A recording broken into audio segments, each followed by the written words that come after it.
ये बहुत इंपॉर्टेंट है। ईशावास्य उपनिषद लिखा क्यों है? कुछ ना कुछ शिक्षा तो देता होगा। तो ईशावास्य उपनिषद क्या शिक्षा देता है? ये क्वेश्चन कई बार पूछा गया है। और शिक्षा देता है तो ऐसा तो है नहीं किसी विषय में ही देगा, सामाजिक में ही देगा, आर्थिक में ही देगा, किसी ना किसी विषय में तो देगा ना।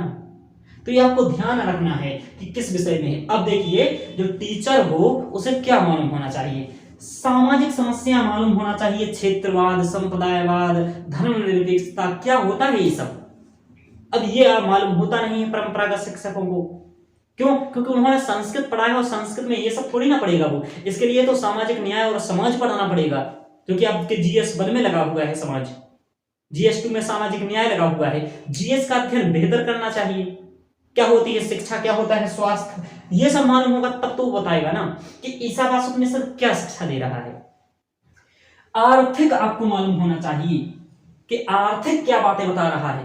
क्या ईशावास्य उपनिषद से आज समाज में व्याप्त जो समस्याएं हैं, जैसे कि भेदभाव, जातिवाद, इसको दूर करने के लिए समत्व भाव यानी कि समानता की बात करता है ईशावास्य उपनिषद। तो क्या इस प्रकार का आपको कोई पढ़ना है? तो इस प्रकार का आपको पढ़ना है जो कि नहीं पढ़ाया जाता है।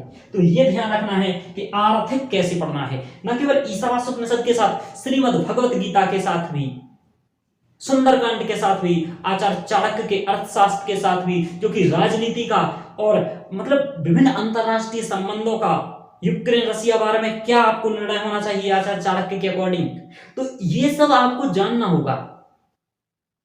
और न केवल इन्हीं ग्रंथों में अन्य सभी, कालिदास, क्यों कालिदास, क्यों लिखा रघुवंश, क्या आवश्यकता है रघुवंश की, और लिखा तो बेहतर क्यों लिखा, और भारवी से भिन्न क्या लिखा। भारवी भी कवि है और कालिदास भी कवि है, माधवी कवि है और हर्ष भी कवि है। क्यों महाकवि कालिदास ही है, मालूम होना चाहिए आपको। एकदम नवाचार युक्त तो पढ़ना है, यहाँ इनोवेशन होना चाहिए।